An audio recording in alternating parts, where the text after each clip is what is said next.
Madison and her boyfriend Tyler booked the Airbnb on a whim, a rustic farmhouse nestled deep in the Oregon woods. It was cheap, secluded, and insta-perfect. Madison loved the peeling white paint, the creaking floorboards, and the clawfoot tub. Tyler loved that there was no cell signal. They arrived just before dusk. The host, Ellis, had left the key under a rusted horseshoe on the porch, and a welcome note inside, handwritten in elegant cursive. "Welcome to your weekend away. Please sign the guest book on the kitchen table. It's tradition." The house smelled of lavender and dust. It was eerily silent. No birds, no wind, just the soft ticking of an ancient wall clock. Madison ran a finger over the guest book's cracked leather cover. Inside were pages of handwritten messages. "Such a peaceful place. Didn't want to leave. Slept better here than I have in years. Felt like someone was watching us, but in a nice way. He came at night, but we left him an offering." Madison blinked. "Tyler, come read this." But when she flipped back, the strange entries were gone, replaced with bland notes. "Great weekend getaway. We'll be back." She laughed it off. Maybe her eyes were playing tricks. That night, after wine and a bath, they climbed into the soft antique bed. Madison thought she saw movement in the hallway, just beyond the door frame. Tyler said it was probably a draft, or the cat the listing had mentioned. "It's an old house," he said. At 2:37 a.m., Madison woke up gasping.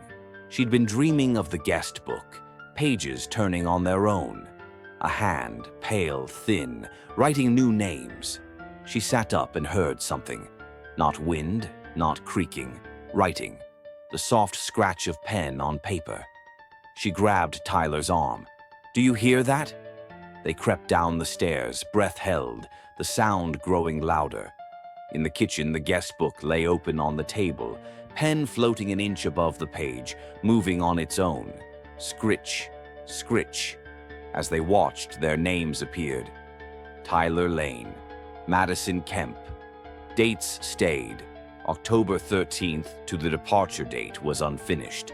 The pen hovered over the page. Tyler slammed the book shut. They packed in under 5 minutes, ignoring the polite "checkout by 11 a.m." sign. Outside, the forest was darker than they remembered. The car wouldn't start. Dead battery, even though it had been new. Madison's phone screen lit for a second. No bars, but just long enough for a notification to flash. "Thank you for your stay. See you again soon." From Ellis at thehollowhouse.com. She never gave anyone that email. Tyler tried calling for help on foot, but never returned. Madison waited in the car, staring into the fog-choked trees.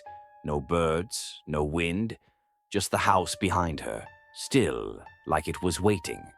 At noon, she searched the woods. Silence swallowed everything. First, she found Tyler's boot. Then a piece of his hoodie caught on barbed wire that hadn't been there before. Then the trail. Bare footprints, too long, too deep. They led in a wide circle, ending at the front porch. She'd been walking in circles. That night, she locked herself in the upstairs bedroom. The guest book was gone. The floor creaked. The walls sighed. Then, scritch, scritch. Under the bed, the guest book reappeared. Open. A fresh entry. Madison Kemp. Still here. The wallpaper pulsed, whispers in the walls, hands pushed out from beneath the paint.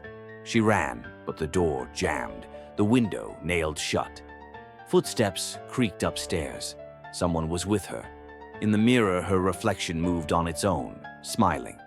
"We all check in eventually," it whispered, "but not everyone gets to leave." By morning, the house was spotless. At 2:13 p.m., a red Subaru arrived. Hannah and Marcus stepped out, excited for their weekend escape. Inside, the farmhouse felt rustic, a little spooky but cute. "Oh, look," Hannah said, flipping open the guest book. "Someone left a journal." A note in still wet ink read, "If you're reading this, don't stay past the second night. Burn the book. Don't speak to the mirror. Don't follow the footsteps. And if someone knocks after midnight, don't answer." They laughed. "Creepy," Marcus grinned. That night, the scratching began again. And beneath the floorboards, Madison watched them, eyes wide, mouth moving silently, still waiting, and never alone.